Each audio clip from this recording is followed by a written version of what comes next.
Rule 11 of the Order 7, very important provision for the prelims, mains and interview all stages.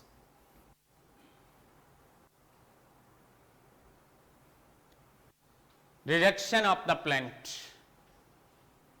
Direct question asked in the prelims paper, which provision of the CPC is concerned to the rejection of plaint. Question may be asked in the main exam, explain the grounds of the rejection of the plaint under Order 7 Rule 11 CPC. Question may be asked in the interview, in which provision of the CPC plaint is to be rejected. तो ये जो 7-11 का प्रावधान है ये आपके प्रारंभिक परीक्षा के लिए भी इम्पोर्टेंट है, मुख्य परीक्षा में भी अब वो पूरा प्रोविजन पूछा जा सकता है और इंटरव्यू में बेसिक क्वेश्चन भी पूछा जा सकता है। रिजेक्शन ऑफ प्लेंट का प्रावधान है वो कौन से वो प्रोविजन में।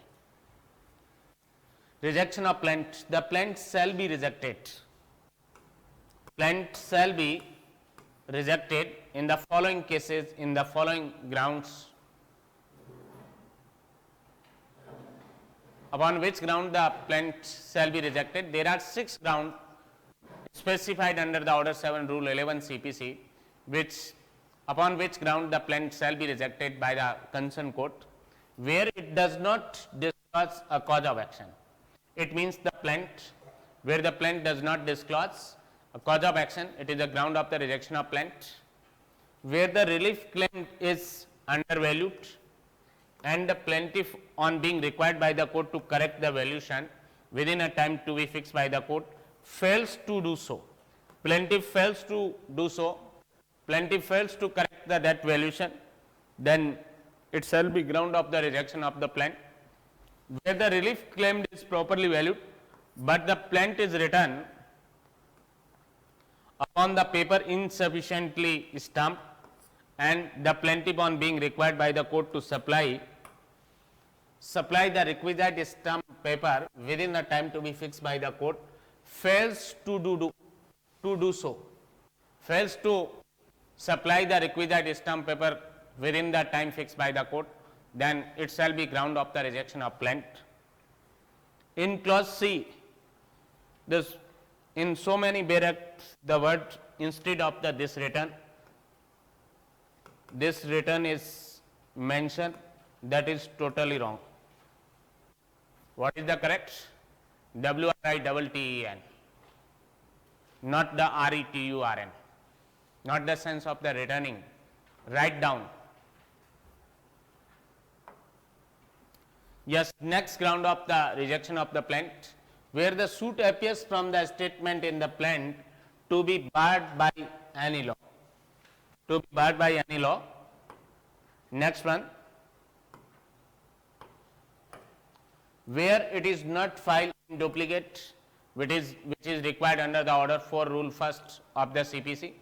Plaint in duplicate must be filed before the court or the officer appointed by the court on this behalf.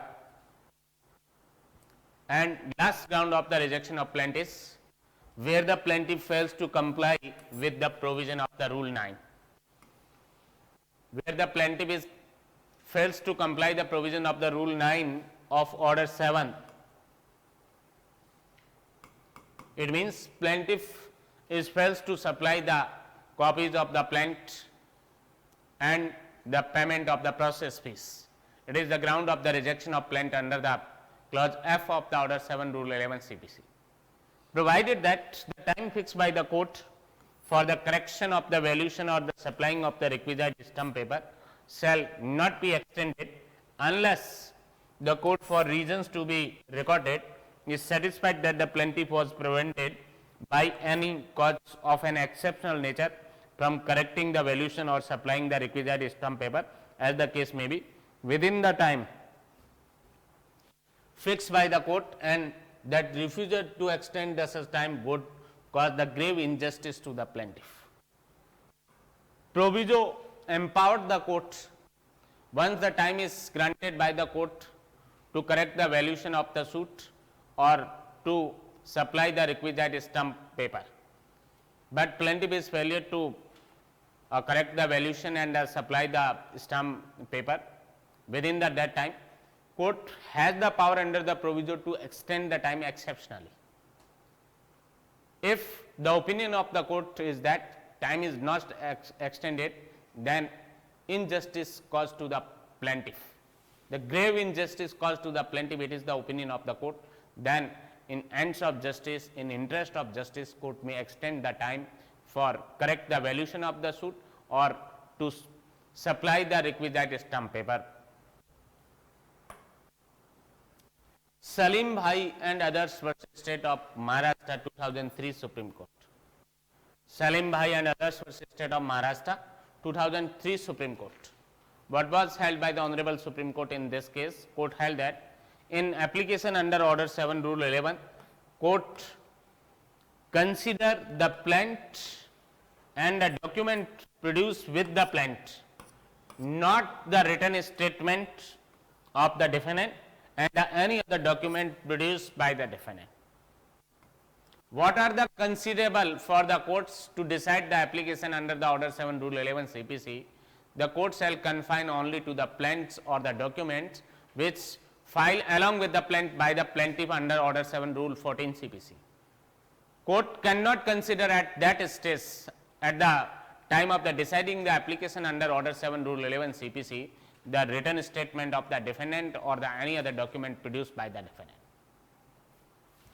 Sri Hari Hanuman Das Totla versus Hemant Vithal Kamat 2021 Supreme Court. What was held by the Honorable Supreme Court in this case? The guiding principle deciding the application under Order 7 Rule 11 Clause D can be summarized as follows by the Honorable Supreme Court. To reject the plaint on the ground that the suit is barred by any law, only the averments in the plaint will have to be referred. Only the averment in the plaint will have to be referred by the courts.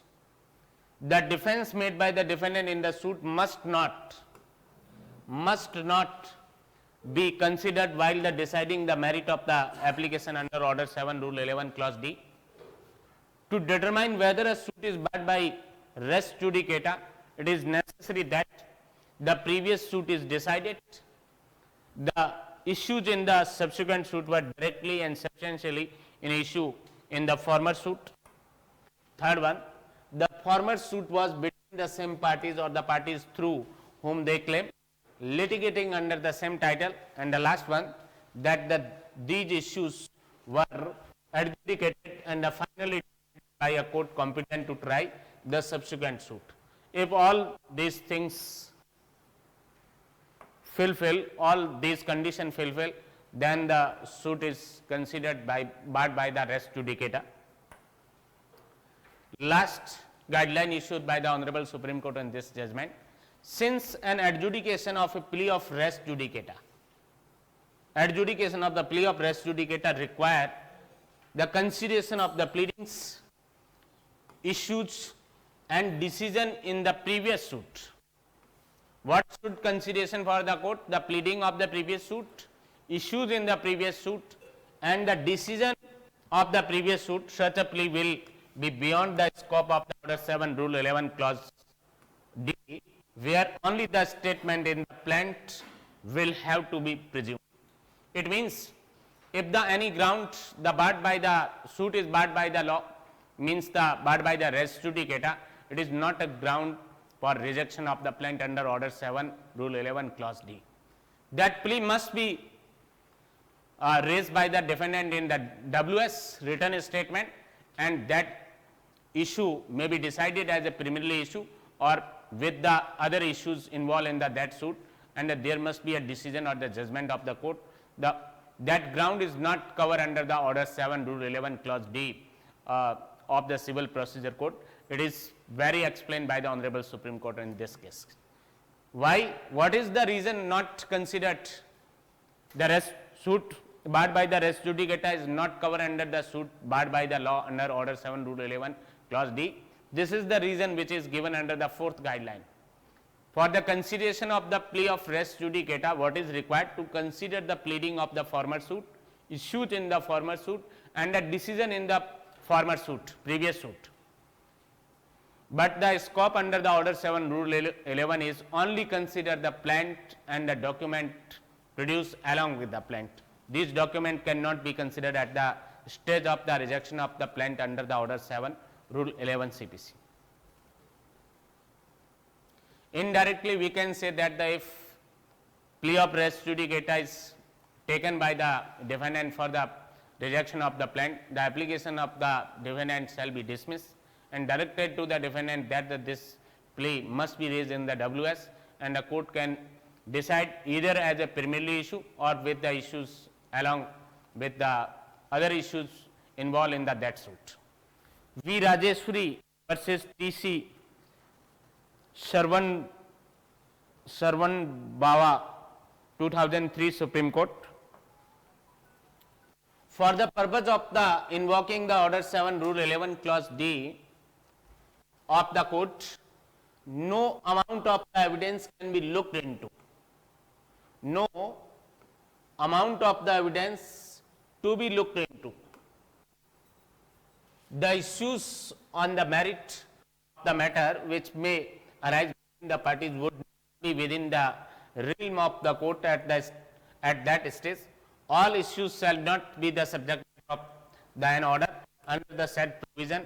Emphasis supplied, the court further held that what the principle of the res judicata when attracted would bar the another suit in view of the section 12 of the court.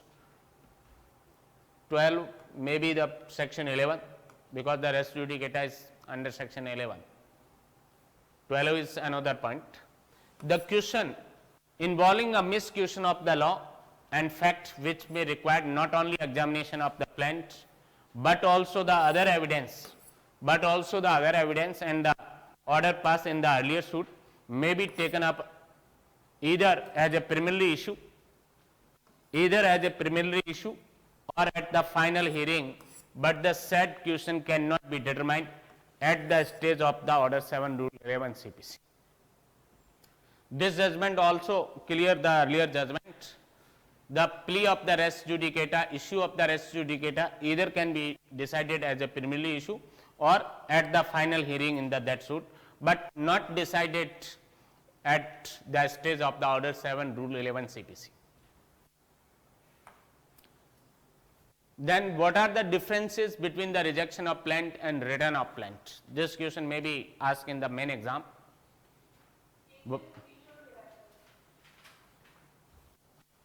Which screenshot? हाँ ये है आप लोगों के पास already section 11 में rest judicata में पढ़ा रखे हैं मैंने दोनों judgement.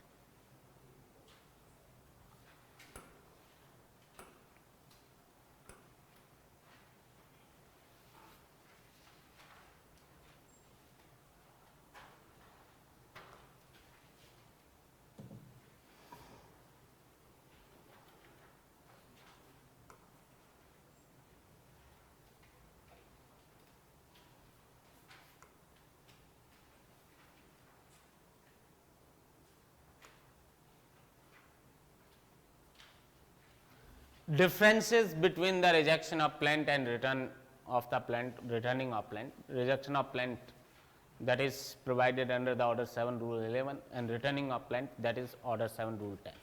What are the differences between these two provision, order 7 rule 11 or order 7 rule 10? It is considered rejection of plaint.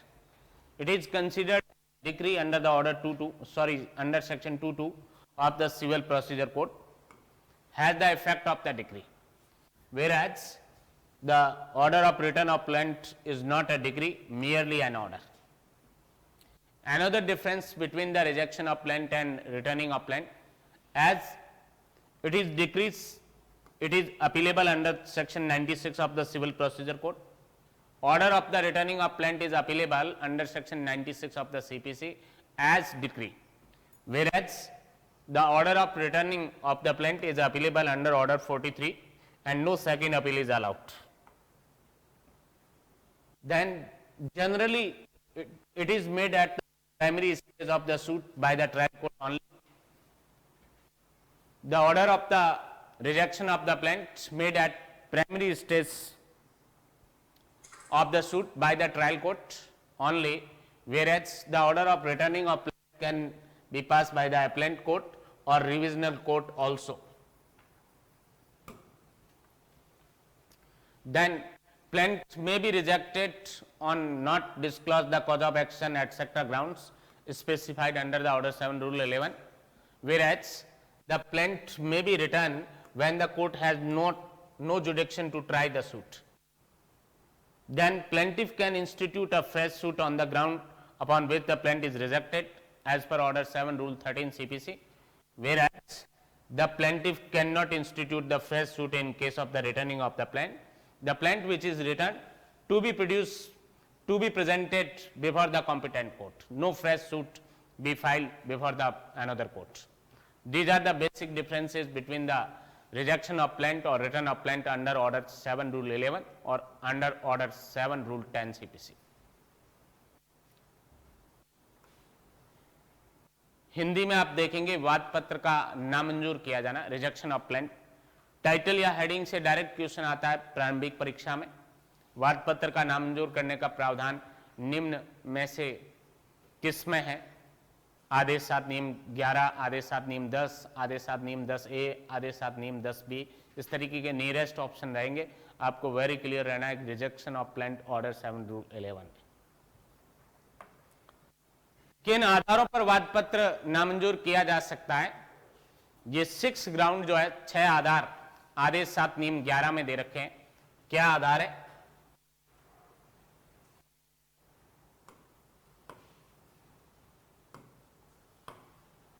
पहला जो आधार है, जब वाद पत्र से वाद हेतु प्रकट नहीं हो रहा हो, वाद पत्र नामंजूर किया जा सकता है। कॉज ऑफ एक्शन ही नहीं हो रहा है, ऐसा कोई राइट नहीं बन रहा है प्लेनेंट के फेवर में जिसकी ट्रायल की जाए, वाद पत्र नामंजूर हो सकता है आदेश 7 नियम 11 में।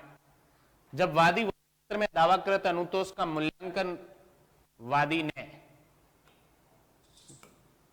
जब वादी ने वाद पत्र में दावाकृत अनुतोष का मूल्यांकन कम किया है, अंडर वैल्यू है, और न्यायालय द्वारा विहित समय में दावाकृत अनुतोष के मूल्यांकन को ठीक करने में असफल रहा है,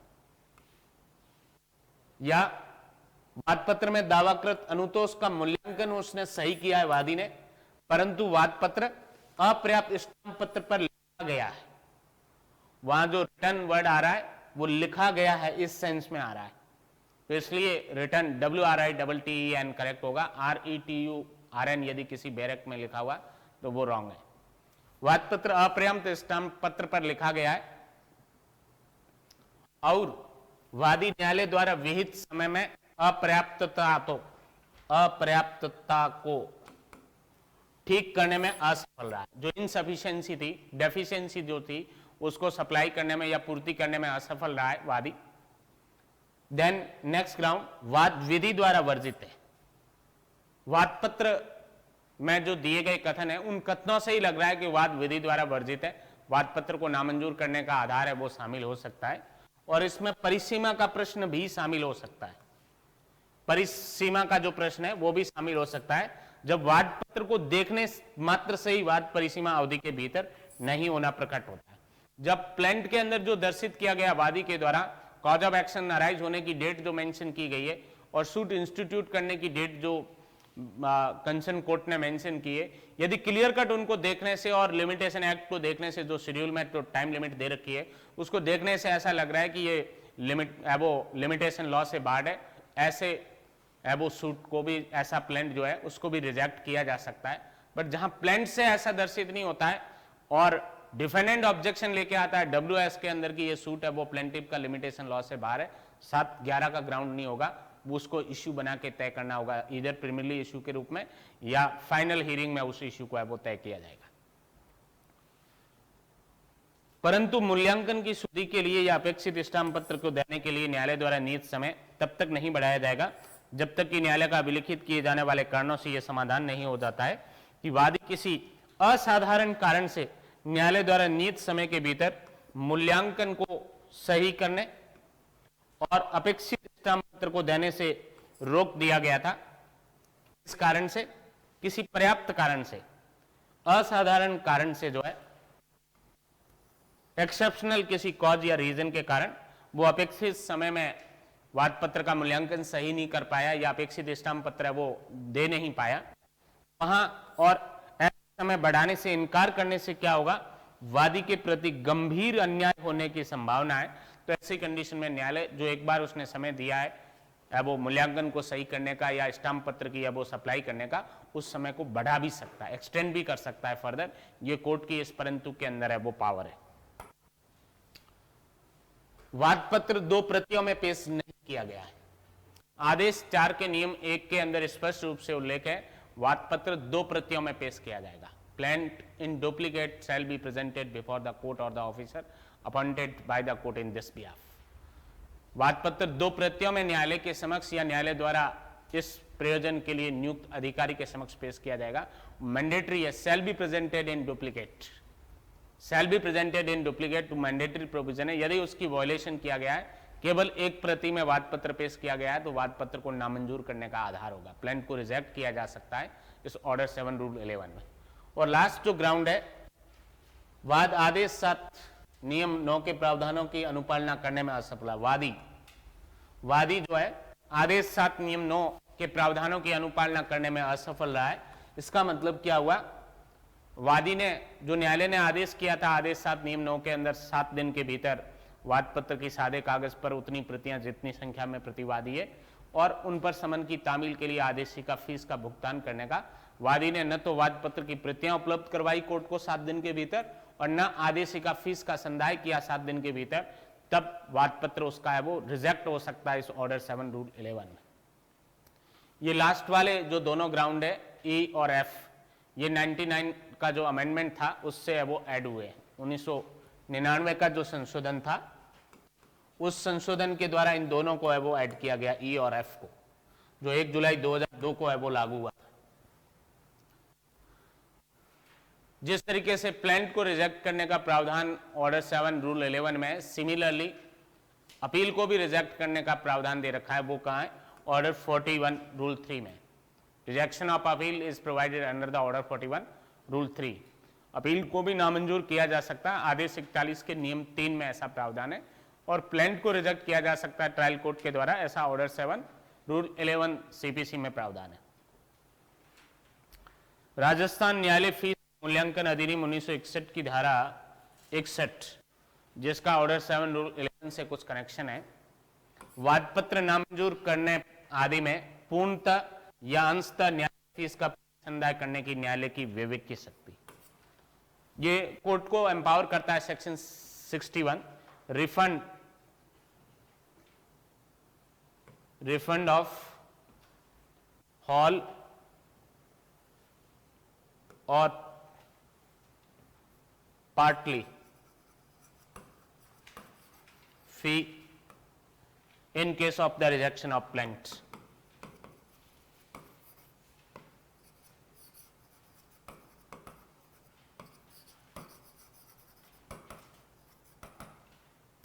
जब प्लेंट रिजेक्ट हो गया तो पार्टीज के राइट डिसाइड ही नहीं हुए, पक्षकारों के अधिकार तो तय नहीं हुए। टेक्निकल ग्राउंड पे प्लेंट रिजेक्ट हो गया, कोर्ट को डिस्कशनरी पावर दे रखी है सेक्शन 61 में कि वो फीस रिफंड कर सकता है। कोर्ट फीस जो पे की थी उसने प्लेंट पर, वो रिफंड की जा सकती है कोर्ट के द्वारा। कोर्ट के पास डिस्कशनरी पावर है, एंटायर फीस रिफंड हो सकती है और पार्टली भी कोर्ट फी है वो रिफंड हो सकती है। ऐसा Rajasthan court fees and suit violation act 1961 के सेक्शन 61 में एक्सप्रेस प्रोविजन है। दो ये एक्ट आपके सिलेबस का पार्ट नहीं है, एडीजे के सिलेबस में है, बट इससे एडीजे के अंतर्गत है वो प्रीलिम्स में भी कोई क्वेश्चन आता है और इंटरव्यू वगैरह में भी ऐसी कोई बात है वो उनसे पूछी जा सकती है। केवल वाद पत्र पढ़ने से ही वाद परिसीमा विधि से वर्जित प्रतीत होता है। आदेश 7 नियम 11 के अंतर्गत वाद पत्र को नामंजूर किया जा सकता है। ये डी है एक्चुअली, क्लॉज घ। आदेश 7 नियम 11 का जो खंड घ है, क्लॉज डी, इसके अंतर्गत वाद पत्र को नामंजूर किया जा सकता है जब प्लेंट को पढ़ने से ही प्रामा फेसी वो लिमिटेशन लॉ से बाहर है वो प्रतीत होता है, परिसीमा विधि से वर्जित प्रतीत होता है। वाद पत्र को पढ़ने से ही, जो उसमें वाद हेतु उद्भूत होने की तारीख मान लो 1 जनवरी 2020 दे रखी है और उसके लिए लिमिटेशन ईयर 1 ईयर ही है, और सूट है वो 1 साल और 2 महीने से पेश किया गया है, तो प्रामा फेसी उसको देखने से ऐसा लग रहा है कि ये लिमिटेशन लॉ से बाहर है, तो उस सूट को जो है वो ऑर्डर 7 रूल 11 क्लॉज डी के अंदर उस प्लेंट को रिजेक्ट किया जा सकता है। वाद पत्र को पढ़ने मात्र से वाद परिसीमा विधि से वर्जित प्रतीत नहीं होने पर प्रतिवादी के द्वारा लिखित कथन में आपत्ति करने पर विवादक बनाकर और साक्ष्य लेकर उस विवादक को है वो तय किया जाएगा। जब प्लेंट को पढ़ने से ही ऐसा नहीं लग रहा है कि वो लिमिटेशन लॉ से बाहर है, तो फिर प्रतिवादी यदि ऑब्जेक्शन लाता है लिमिटेशन का, तो उसको लिखित कथन में आपत्ति लानी होगी, इस ऑब्जेक्शन को रेज करना होगा, उस पर इश्यू बनेगा और इश्यू बन के कोर्ट है वो उसको तय करेगा। ऑर्डर 7 रूल 11 में ऐसा है वो तय नहीं हो सकता। जब प्लेंट को देखने से कोर्ट को ऐसा लगता है कि वो विद इन लिमिटेशन है प्लेंटिव का सूट, और डिफेंडेंट का डब्ल्यूएस तो देखा ही नहीं जा सकता आदेश 7 नियम 11 के स्टेज पे, और न डिफेंडेंट द्वारा पेश होने वाले किसी डॉक्यूमेंट को देखा जा सकता, तो ऐसी कंडीशन में ऑर्डर 7 रूल 11 में प्लेंट है वो रिजेक्ट नहीं होगा, उस पर डब्ल्यूएस में ऑब्जेक्शन लाना होगा। यदि एप्लीकेशन पेश भी की जाएगी डिफेंडेंट के द्वारा तो वो एप्लीकेशन खारिज होगी, ऑर्डर 7 रूल 11 की एप्लीकेशन खारिज होगी, और कोर्ट ये इस डायरेक्शन के साथ खारिज करेगा कि इस प्ले को आप डब्ल्यूएस में रेज करिए, और यदि वो डब्ल्यूएस में इस ऑब्जेक्शन को लेके आएगा तब इश्यू बनाकर उसको तय किया जाएगा। ऑर्डर 14 इश्यू से रिलेटेड पढ़ेंगे अपन सीपीसी में, उसको विवादक बनाकर दोनों पार्टीज की एविडेंस है वो लेखबद्ध करके और उसके बाद उस इश्यू को या विवादक को है वो तय किया जाएगा।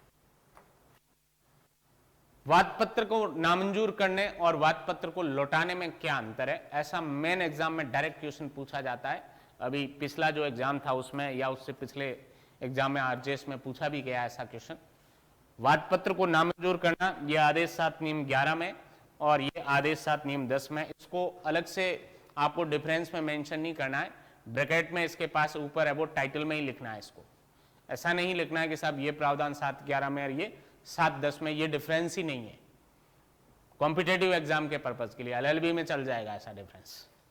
यस, पहला डिफरेंस ये है कि न्यायालय वाद पत्र को आदेश 7 नियम 11 में दिए गए विनिर्दिष्ट आधारों पर ही नामंजूर कर सकता है। 7-11 में जो ग्राउंड दे रखे हैं उनमें से किसी भी ग्राउंड के प्रूव होने पर, साबित होने पर है वो प्लेंट रिजेक्ट हो सकता है, जबकि न्यायालय वाद पत्र को भी लौटा सकता है,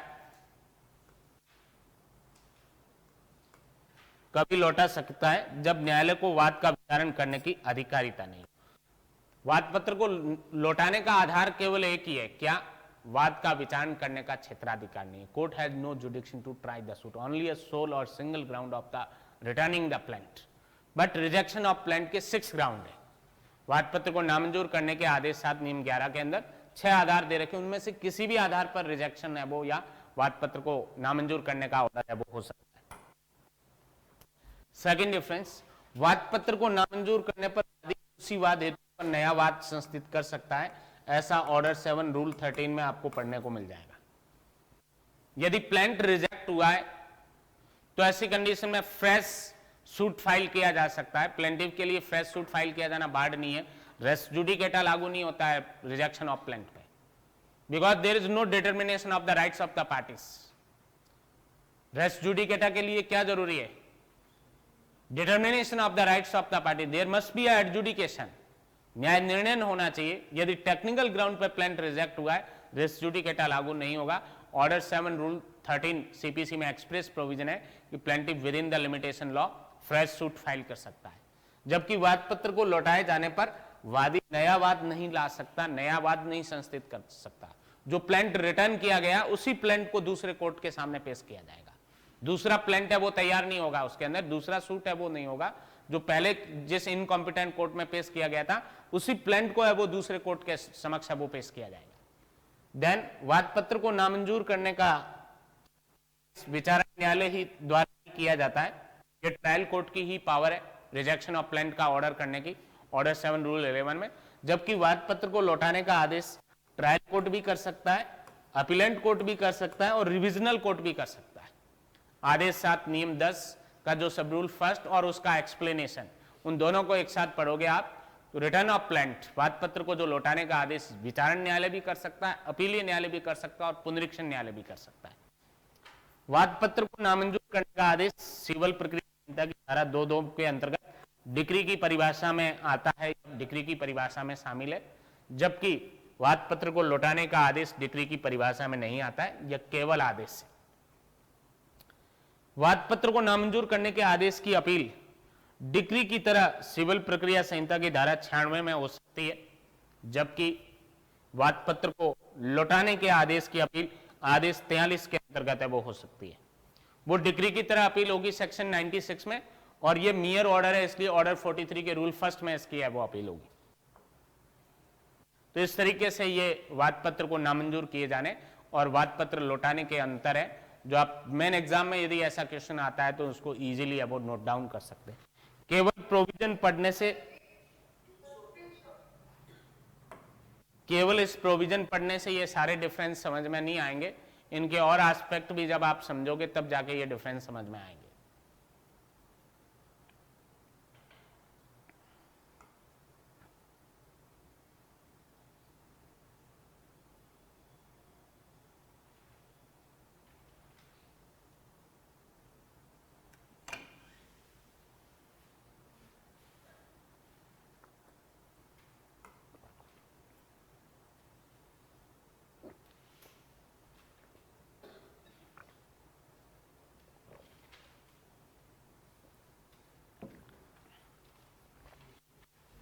सलीम भाई एवं अन्य बनाम state of Maharashtra 2003 supreme court. न्यायालय ने अभी निर्धारित किया कि आदेश 7 नियम 11 के प्रार्थना पत्र में वाद पत्र एवं उसके साथ पेश किए गए दस्तावेज, वाद पत्र और उसके साथ पेश किए गए दस्तावेज जिन पर वाद पत्र निर्भर है, केवल इनको ही देखना है। 7/11 के प्रार्थना पत्र में कोर्ट को जो है वाद पत्र को और वाद पत्र के साथ पेश किए गए दस्तावेज को ही देखना है, अन्य किसी दस्तावेज को नहीं और लिखित कथन को भी नहीं। रिटर्न स्टेटमेंट जो है प्रतिवादी का उसको नहीं देखा जाएगा 7/11 के प्रार्थना पत्र को तय करते समय, और प्रतिवादी द्वारा पेश किए गए किसी भी दस्तावेज को नहीं देखा जाएगा। केवल वाद पत्र और वाद पत्र के साथ जो दस्तावेज 7/14 में ऑर्डर 7 रूल 14 में जो प्लेंटिफ ने पेश किए उनको ही देखा जाएगा उस एप्लीकेशन को डिसाइड करते समय। श्री हनुमान दास टोटला बनाम हेमंत विठल कामत 2021 सुप्रीम कोर्ट। ये इस पॉइंट पर लीडिंग जजमेंट है, क्या रेस जुडिकेटा के आधार पर प्लेंट रिजेक्ट हो सकता है आदेश 7 नियम 11 क्लॉज डी में? नो। प्राज्ञाय से वाद विधि द्वारा वर्जित है, क्या प्राज्ञाय से वर्जित वाद भी आदेश 7 नियम 11 का जो क्लॉज डी है खंड ग उसमें विधि द्वारा वर्जित जो शब्दावली यूज ली गई है, क्या रेस जुडिकेटा से बार सूट भी उसमें कवर होता है? नो। क्यों नहीं होता है इसके कारण भी बताए कि रेस जुडिकेटा के पॉइंट को तय करने के लिए पूर्ववर्ती जो मामला था उसकी प्लीडिंग को देखना पड़ेगा कोर्ट को, पूर्ववर्ती मामले में विवादित क्या थे ये कोर्ट को देखने पड़ेंगे, और पूर्ववर्ती मामले के डिसीजन को भी देखना पड़ेगा।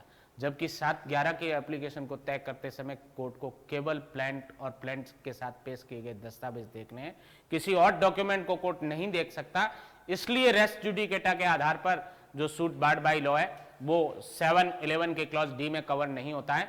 उसके लिए WS में ही ऑब्जेक्शन लाना होगा डिफेंडेंट को, और इश्यू बनाकर ही उसको तय किया जाएगा। 7/11 के प्रार्थना पत्र में उस पॉइंट को तय नहीं किया जा सकता। ये इस जजमेंट का क्रक्स है। पैरा जो 20 है इस जजमेंट का, सिविल प्रक्रिया संहिता के आदेश 7 नियम 11 के खंड घ के अंतर्गत आवेदन को विनिश्चित करने के लिए मार्गदर्शक सिद्धांत है वो सर्वोच्च न्यायालय ने प्रतिपादित किए, और जो संक्षिप्त निम्न प्रकार है। किसी विधि द्वारा वर्जित वाद के आधार पर वाद पत्र को नामंजूर करने के लिए केवल वाद पत्र के अभिकथनों को निर्दिष्ट किया जाएगा, वाद पत्र या वाद पत्र के साथ के दस्तावेज, और किसी डॉक्यूमेंट को नहीं देखा जाएगा 7(11) के एप्लीकेशन को या 7(11) के क्लॉज डी की एप्लीकेशन में भी। दूसरी जो बात बताई, आवेदन को गुणावगुण के आधार पर विनिश्चित करते समय प्रतिवादी द्वारा वाद में ली गई प्रतिरक्षा पर विचार नहीं किया जाएगा। प्रतिरक्षा का मतलब यहां क्या है? लिखित कथन से ही है, WS और उसके साथ कोई दस्तावेज है।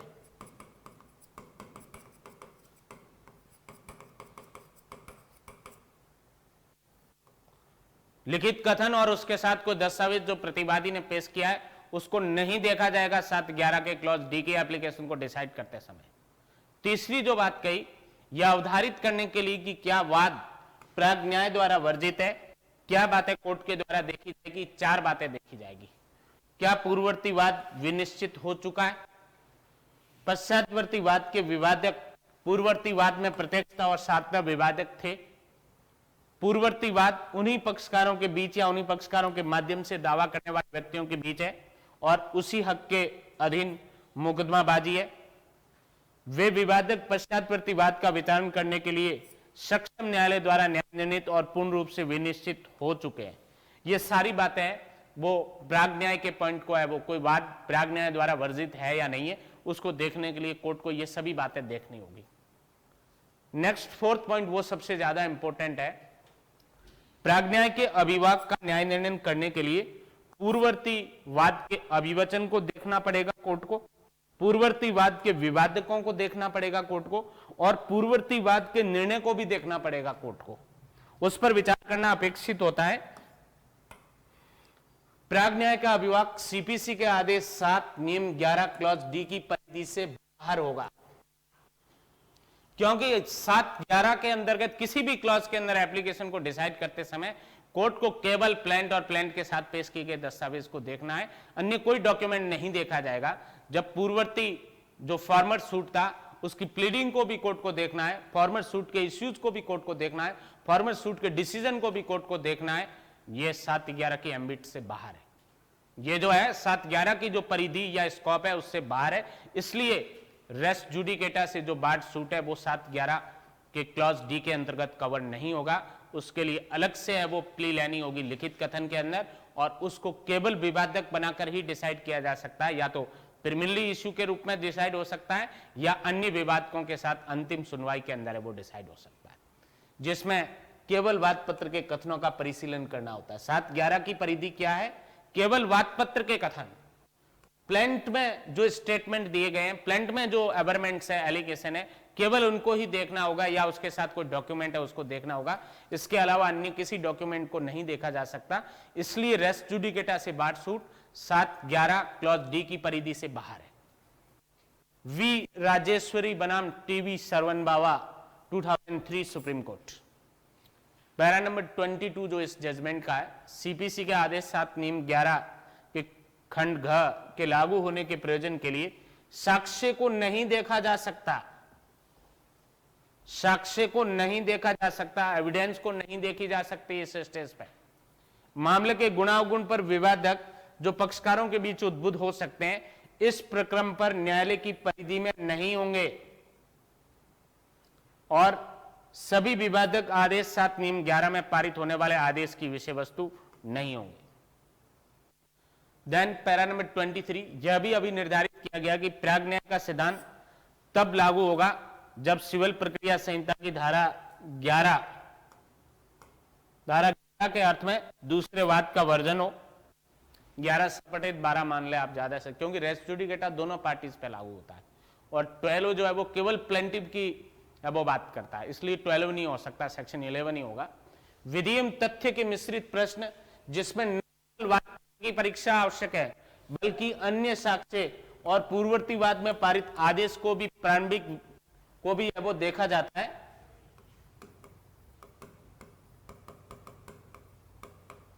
उनको केवल प्रारंभिक विवादक के रूप में या अंतिम सुनवाई में विचार है वो करना होगा, बल्कि ऐसे प्रश्न इस प्रकार पर अवधारित नहीं किए जा सकते। इट मींस ये जो रेस्ट जुडिकेटा से कोई सूट बार्ड है या नहीं है, इसको 7-11 के क्लॉज डी के स्टेज पर तय नहीं किया जा सकता। ये 7-11 के क्लॉज डी की परिधि में नहीं आता है, इसके लिए तो वो डब्ल्यूएस में ही ऑब्जेक्शन लाना होगा और उसको इश्यू बनाकर ही तय किया जाएगा। इधर प्रीमिनरी इश्यू के रूप में तय हो सकता है या फाइनल हियरिंग के अंदर अदर इश्यूज के साथ वो इश्यू है वो तय हो सकता है।